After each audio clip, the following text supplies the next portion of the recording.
موسیٰ نے جواب دیا کہ یہ تو تجھے علم ہو چکا ہے کہ آسمان و زمین کے پروردگار ہی نے یہ معجزے دکھانے سمجھانے کو نازل فرمائے ہیں۔ اے فرعون، میں تو سمجھ رہا ہوں کہ تو یقیناً برباد و ہلاک کیا گیا ہے۔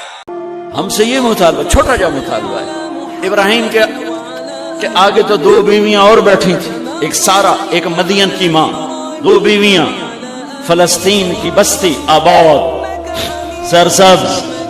ہاجرہ کے پاس کیا تھا؟ کالے پہاڑ، پانی بھی کوئی نہیں ہے۔ مجھے خیال آتا جب رات آئی ہوگی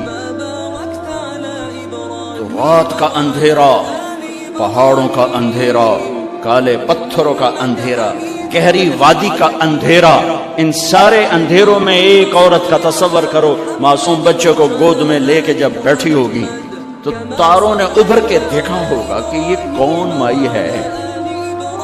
تاروں کو مسکراہٹ سے تشبیہ دی جاتی ہے۔ میں کہتا ہوں اس رات تارے بھی